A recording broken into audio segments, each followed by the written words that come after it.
출발하도록 하겠습니다. 이번 시간에는 화학 반응과 질량 관계에 대해서 가겠습니다. 자, 그러면 역사적으로 봤을 때 가장 먼저 나오는 법칙이 질량 보존의 법칙입니다. 질량 보존의 법칙. 질량 보존의 법칙 다음에 나오는 게 무슨 법칙? 돌턴의 원자. 일정 성분비의 법칙이 먼저 나옵니다. 그죠? 약간 아쉬웠어요. 그죠? 그리고 그 다음에 나오는 게 뭐다? 돌턴의 원자설. 네, 요게 1700년대에 두 개 나오고 1803년에 돌턴의 원자설 나온다 그랬죠. 그러면 돌턴의 원자설이 요 두 법칙보다 나중에 나오잖아요. 그죠? 그러다 보니까 돌턴의 원자설은 설명할 때 반드시 요 두 가지 법칙을 설명할 수 있는 이론이 들어가야 된다 그랬죠. 그렇죠. 그래서 돌턴의 원자설의 세 번째 내용과 네 번째 내용을 보게 되면 질량 보존의 법칙과 일정 성분비의 법칙을 설명하는 그런 모형이 나오게 되어 있습니다. 그렇죠? 그럼 좀 이따 가서 하고, 그럼 제일 먼저 질량 보존의 법칙부터 하도록 하겠습니다. 질량 보존의 법칙은 일단 언제 성립해요? 항상. 그렇죠. 정답은 항상, Always. 언제나. 그럼 기체 발생하는 경우는 기체가 발생해서 날아가면 질량이 줄어들잖아요. 그래도 질량 보존의 법칙 성립해요? 네. 예. 그렇죠. 왜? 날아간 기체들 오라고 해갖고 질량을 측정하면 되는 거 맞죠? 그래서 질량 보존의 법칙이란 자체가, 그죠? 반응이 끝나고 나면 날아가는 애들까지 다 와서 계산을 하시면 되는 겁니다. 그렇죠. 자, 그러면 앙금생성부터. 자, 질량 보존의 법칙은 언제나 성립한다 그랬습니다. 그죠? 지금 저 소리는 준용이가 물 마시는 소리입니다. 그렇죠.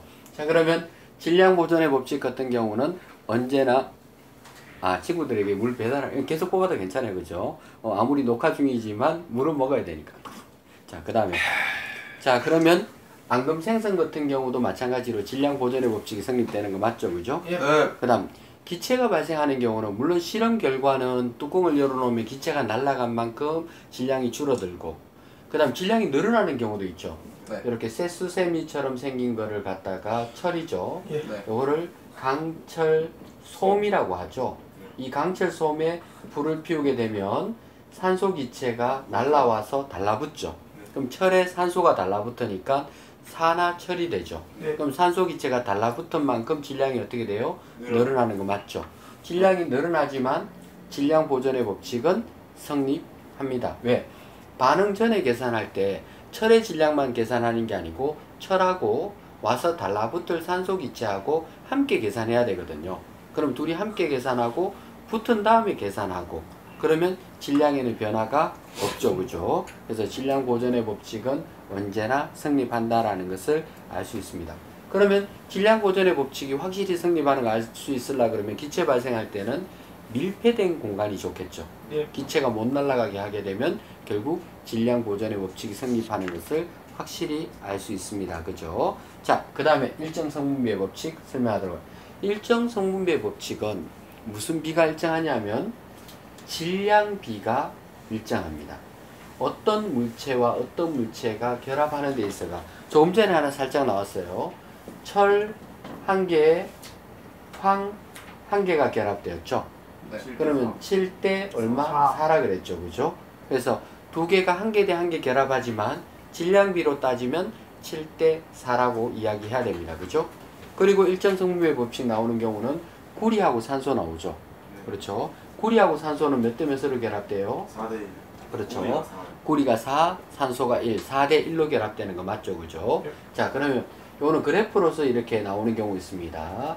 예를 들어서 구리 4g 있었어요. 이게 구리예요. 구리 4g 있었는데 산화구리가, 산소가 결합된 구리죠. 산화구리가 5g이 만들어졌어요. 그럼 이 그래프를 보고도 4대 1이라고 말할 수 있어야 되겠죠. 왜냐하면 구리가 4였는데 산화구리가 5라는 얘기는 5에서 4 빼고 나면 산소가 얼마나 뜻이에요? 1. 그렇죠. 그럼 결국은 구리 4에서 산소가 1이 붙어서 산화구리 5가 됐으니까 4대 1대 5가 되는 거 맞죠? 구리만 나오는 게 아니고 마그네슘도 주로 나와요. 그죠? 마그네슘에 산소가 결합되면 산화마그네슘이 되거든요. 그러면 마그네슘과 산소의 결합비는 대략 몇 대 몇? 3대 2. 3대 2. 요거 외울 필요까지는 없는데 원래는 학교에서 시험 문제 낼 때는 그래프를 주게 돼 있어요. 그죠? 그러면 우리가 하는 거는 그래프를 분석하기만 하면 되거든요. 근데 마그네슘과 산소가 3대 2로 결합되는 건 정해진 사실이니까 그냥 얘기한 거예요. 그러니까 마그네슘이 3g 있으면 산화 마그네슘 몇 g 나오겠어요? 5g이 나옵니다. 그러면 3g이고 5g이니까 산소가 2g 달라붙은 거 맞죠? 그러니까 마그네슘과 산소의 결합비가 3대 2라는 것을 알 수가 있습니다. 그죠? 자, 물 분자에 대해서 나오는데 물 분자는 조금 더 복잡하긴 해요. 1대 8대 9가 되거든요. 1대 8대 9가 되는데 어떻게 되는지 정확하게 그림을 그려서 알아보도록 하겠습니다. 왜냐하면 물 분자 같은 경우는 일정 성분비의 법칙에서만 나오는 게 아니고 나중에 이게 기체 반응의 법칙에서도 함께 나와요. 그래서 두 군데 다 나오니까 정확하게 알 필요가 있습니다. 물 분자가 만들어질 때는 수소 분자 2개랑 산소 분자 1개가 와서 결합이 되는 거 맞죠? 네. 그럼 물 분자 몇 개가 만들어지겠어요? 2개요. 2개가 만들어집니다. 그죠?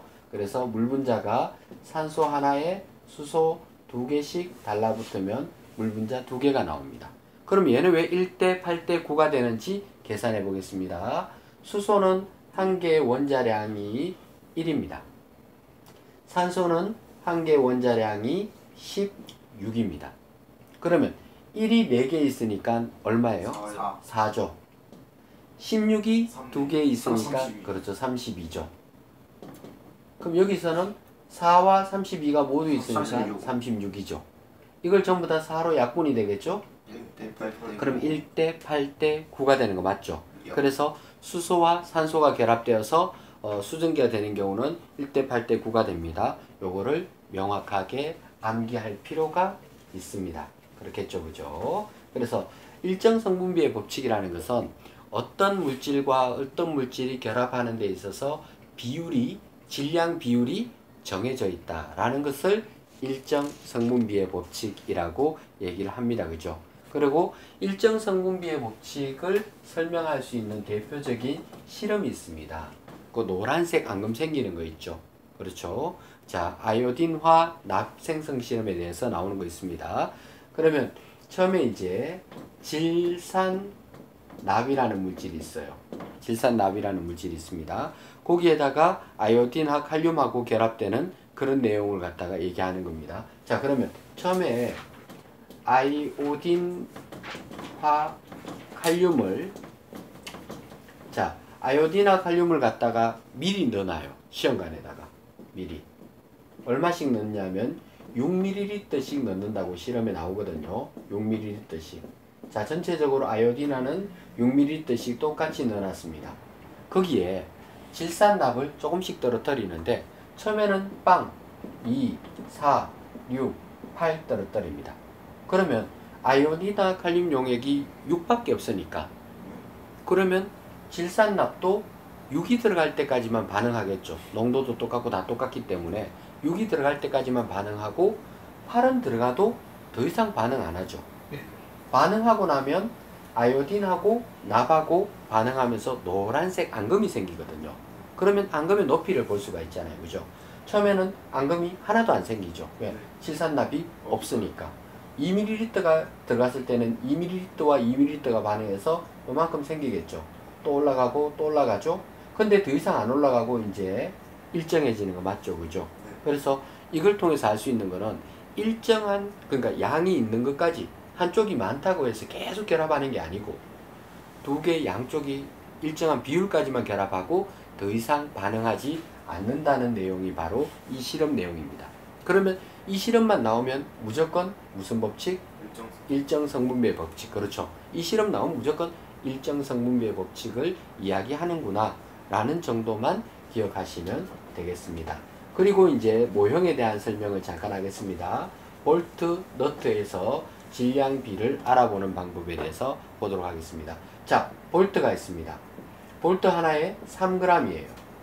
그리고 너트가 있습니다. 하나에 1g입니다. 자, 볼트를 B라고 표시하고 너트를 N이라고 표시하겠습니다. 그러면 볼트 한 개에 너트를 2개를 결합을 시켜 보겠습니다. 그러면 볼트와 너트의 질량비는 몇 대 몇일까요? 3대 2죠. 왜냐하면 3g짜리 한 개죠. 한 개지만 3g이었고 너트는 1g이지만 두 개니까 결국 2g이죠. 그래서 볼트 3g에 너트 2g이 반응해서 BN2가 되죠. 너트가 두 개니까.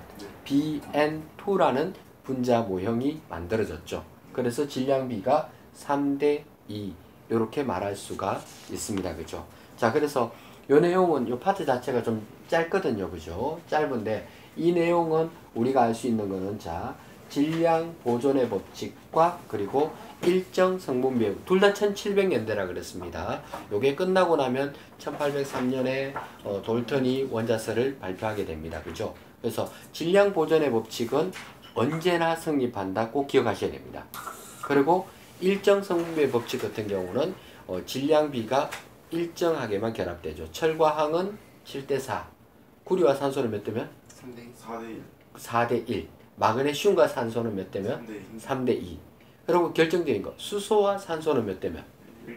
1대 8대 9 해서 수정이 만들어진 거 맞죠? 1대 8 맞습니다. 그죠? 그렇게 이해하시면 되겠습니다. 그리고 잠시 후에 그 다음 강의 하도록 하겠습니다.